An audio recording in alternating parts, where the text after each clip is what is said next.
Hello Sir Ezekiel, kumusta po? Redman Toys Raymond here. So ito sir, unboxing and testing natin sir yung unit na order nyo, the Umarex Glock 17 Gen 5 Airsoft Gas Blowback Pistol made by VFC, Vega Force Company of Taiwan.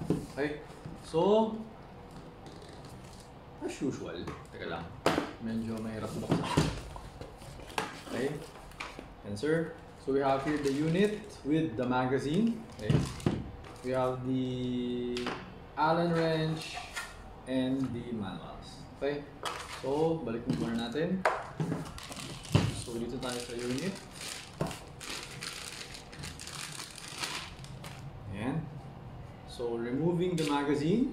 Okay. Baka kasi ma-press ko, mahulog. Ayan. So, ito yung unit, sir. Okay, so yung mga markings niya, same sa tunay na barrel, no? Ayan. Kasi nga, this is a licensed product.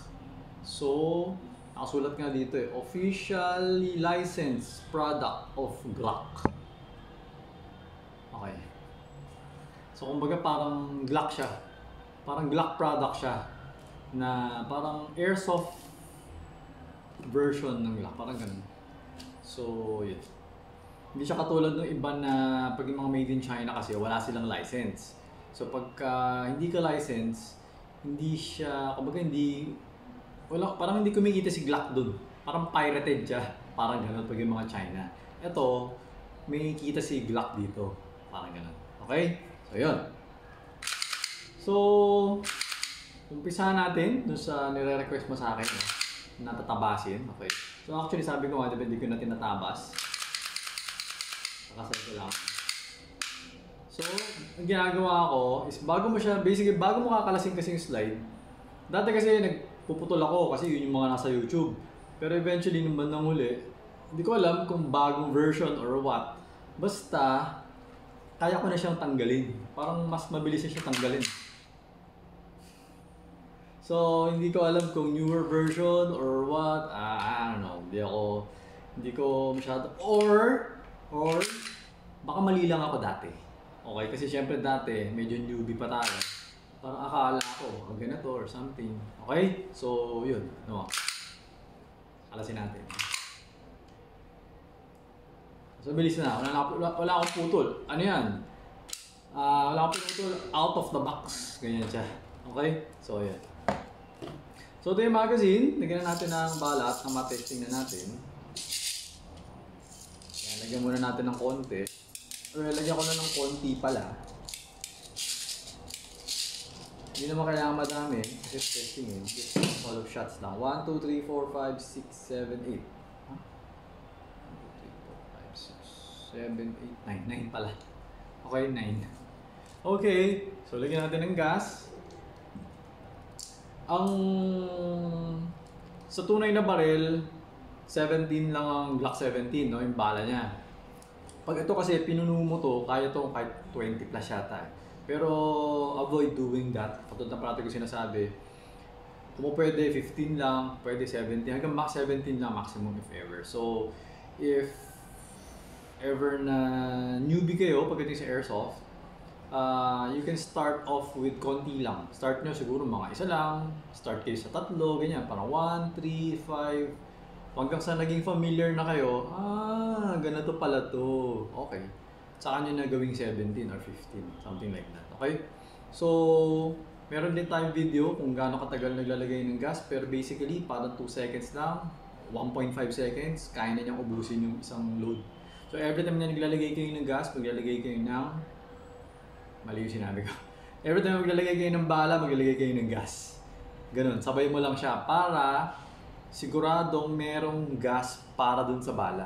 Okay? Huwag nyo gagayahin. Ako, yun yung recommendation ko. Yung iba kasi, madaming gas eh. Tapos lagay nila sila lagay ng bala. So, kanya-kanya diskarte. Basta ako, ang diskarte ko, every time na naglalagay ako ng BB, naglalagay ako ng gas. So, panatag ako na merong kaya kong ubusin yung bala. Hindi siya yung magiging supot. Ganun. Ganun yung style ko. Okay? So, ito lagyan natin. Teka lang, wait. Higpit ako nga konti ito.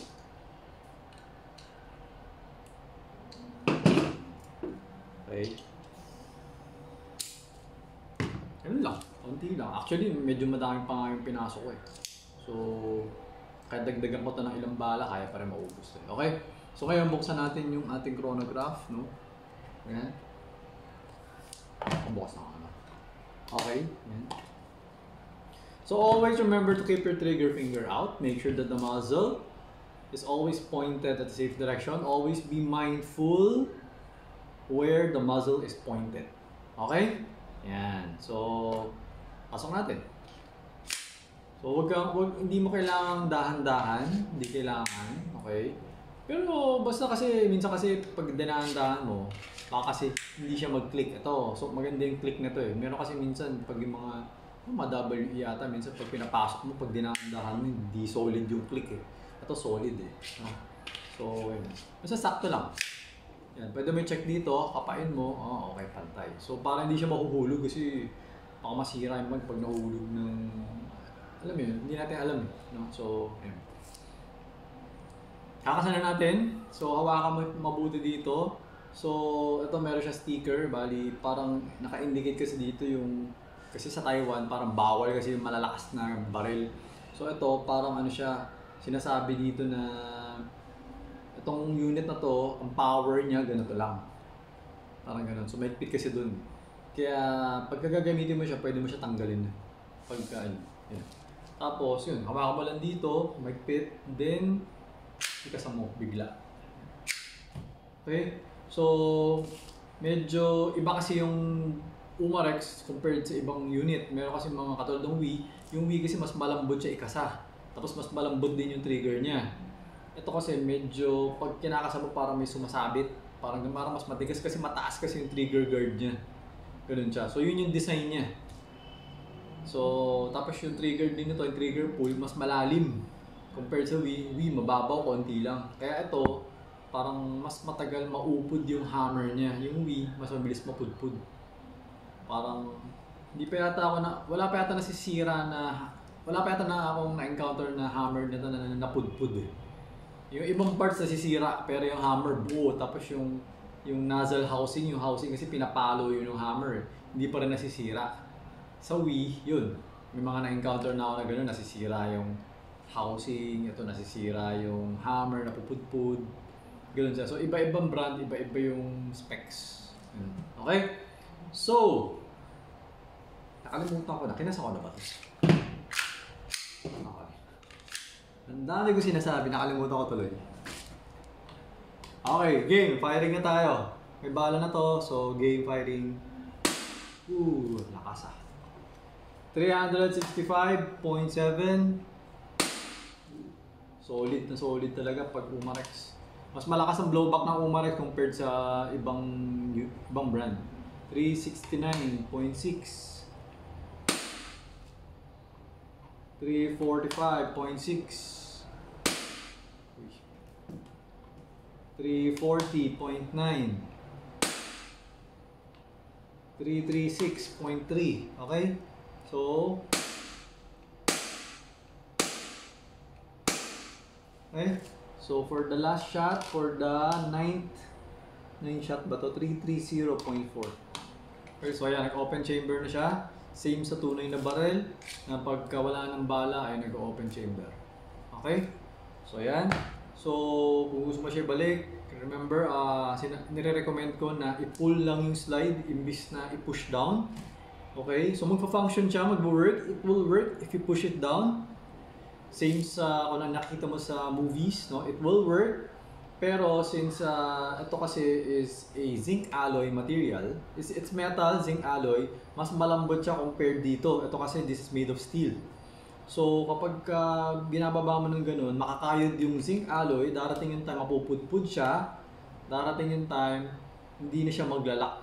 So pagka nagbo-blow back kahit walang bala, dumudulas na siya. Kasi nga, kung yung ngayon, since bago siya, nakaganon siya, susunod, kapag kinakayod mo ng kinakayod, ito, magiging gano'n na.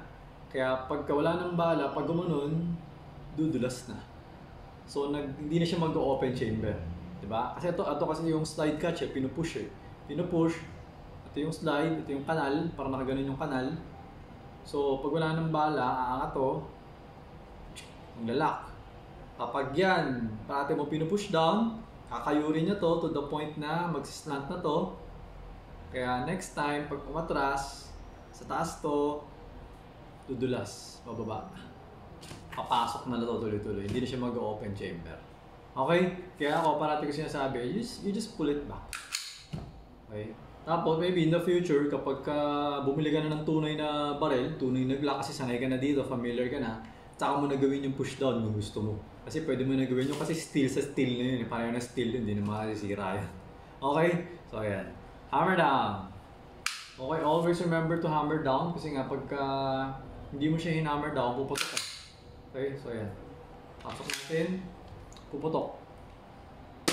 Kahit walang bala. Okay, kasi nga airsoft to, hindi mo tutunin ng baril. So papaluin niya kasi yung hammer. Papaluin niya yung valve knocker, lalabas pa rin yung gas niya kaya puputok. Kaya always remember to hammer down. Yan, para pag pinasok mo to, hindi siya puputok. Okay, pero it doesn't mean pwede mo na itutok-tutok kung saan-saan. Always be mindful pa rin. It's better to be safe, di ba, than sorry. Okay, so ayun Sir Ezekiel, okay na tong unit nyo. So ipapako na siya kasama ng ibang items na in-order nyo. Pati yung extra mag. So yung extra mag, kakargahan ko ng gas to make sure na wala siyang leak. Tapos papako na siya, di ba, padala ko na siya sa inyo. Okay? So ayun sir, thank you for your order. Until next transaction po, always remember to stay safe, stay great, be good, and be thankful always. God bless po sir, bye-bye.